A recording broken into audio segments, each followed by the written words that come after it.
ના ભાઈને તો કોઈ પરવા જ નહીં. તારા મમ્મી પપ્પા રિહાણા હે કાળિયા. રામ બધાને તો કેમ છો બધા મજામાં જશો તો ફરીથી તમારો એક નવા બ્લોગમાં સ્વાગત છે. અત્યારે આપણે રાતે બ્લોગ બનાવીએ છીએ એનું કારણ એક જ છે, આજ બ્લોગ બનાવવાનું મૂડ જ નહોતું, પણ આ ભાઈએ કન્ટેન્ટ આપી દીધું એટલે બ્લોગ બનાવવો પડશે. એનું કારણ એક જ છે કે ભાઈ અને ભાભી વચ્ચે બહુ મોટો ઝઘડો થઈ ગયો છે.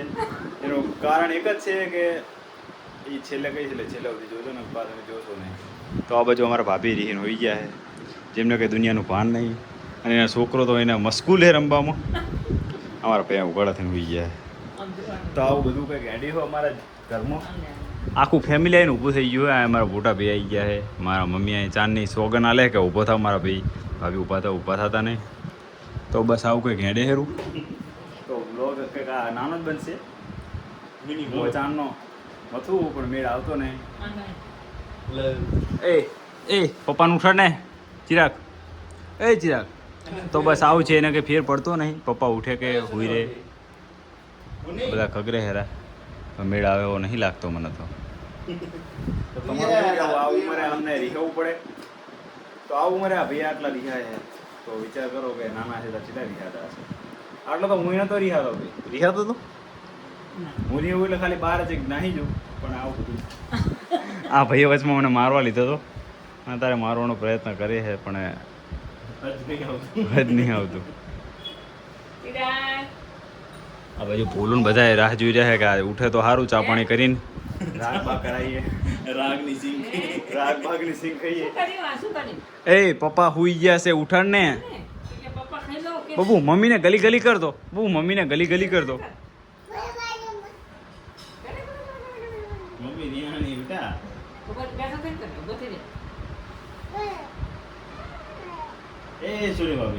ચિંતામાં આવી ગઈ છે કે હવે આ ચારે ઉઠશે. અરે આ હકીકતની વાત છે, આમાં કોઈ ફેક વિડીયો નહીં કે યુટ્યુબમાં નાખી દો એવી વાત નહીં, પણ હકીકતમાં આ બંને રિહાણા છે.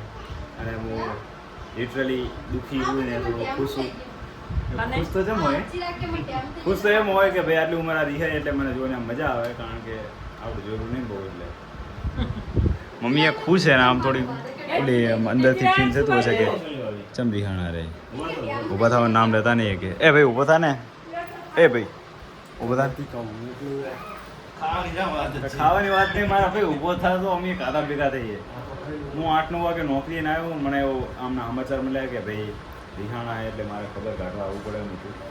ખબર કાઢવા કહેવાય ને, ખબર કાઢવા નહીં પણ રાગ કરાવવા આવવું પડે એમ હતું. તમે માનશો નહીં, આમના નવા લગ્ન જતા ને તો આમ હું આમને સમાધાન કરાવતો હતો, તો આમને કોઈ મારી અત્યારે પરવા જ નહીં. એ ભૂલ્યા સોનલ માને દો, તું મનાય દો. તો આ ભાઈ એક યુટ્યુબ ચેનલ છે આ ભાઈની, જાનકી વ્લોગ, જે અત્યારે ટ્રેન્ડિંગમાં છે. તો લિંક ડિસ્ક્રિપ્શનમાં મૂકી દઈશ, હું તમે જોઈ લેજો. અને ખાલી જોતા નહીં, સબસ્ક્રાઈબ કરજો અને સપોર્ટ કરજો મોટા ભાઈને, અમને જોવો કરો છો. તો માને એવું લાગતું નહીં, એન્ડ સુધી બને રહેજો, તમને બતાવું છેલ્લે શું થાય. બહુ ગુસ્સો થઈ ગયો, કોન્ટ્રોવર્સી થઈ જાય બહુ મોટી. ભાઈ અમારો બહુ ગુસ્સો થઈ ગયો હે, થોડોક નહીં પણ બહુ થઈ ગયો. અભ્યાર તો સટક્યો હતો, પણ મેં બ્લોગ સારું કર્યું તો બંધ થઈ ગયો. ભાઈ જો ભાઈ સટકવાનું તો સટકવાનું જવાનું.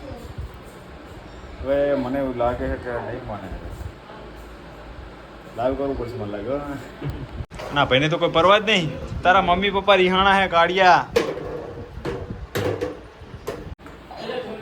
તો બધા અત્યારે આ બંને અમારા રીલા છે અને મમ્મી એકલી બેસી જઈએ ખાવા. એ તને શરમ આવે કે હું ભૂસ્યો હોઉં હજુ તો. એ એકદમ સુરાણા ફેંકે ખબર,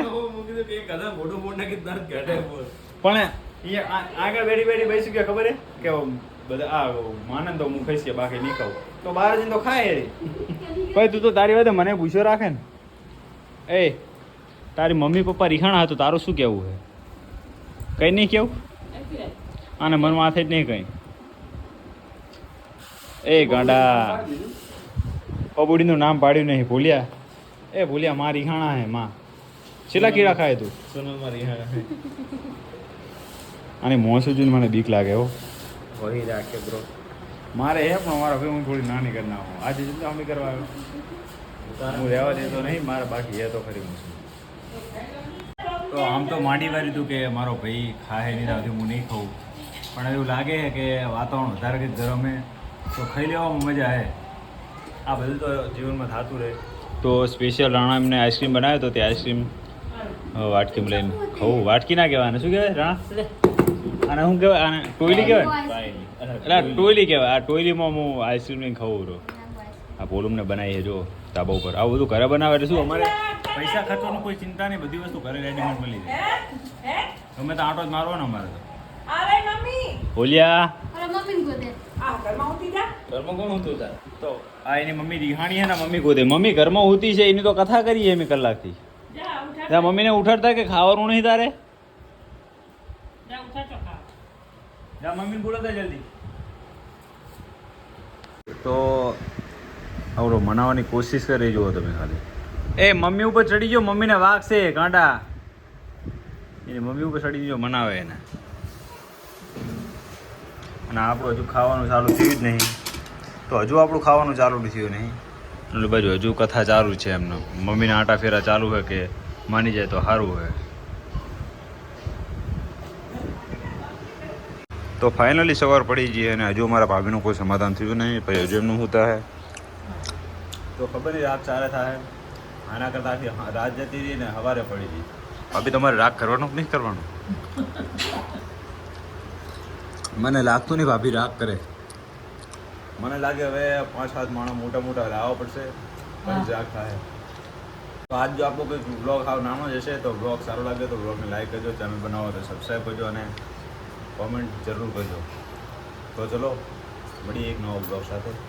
તો આજનો બ્લોગ આપણે અહીંયા જ પૂરો કરીએ. તો બાય બાય.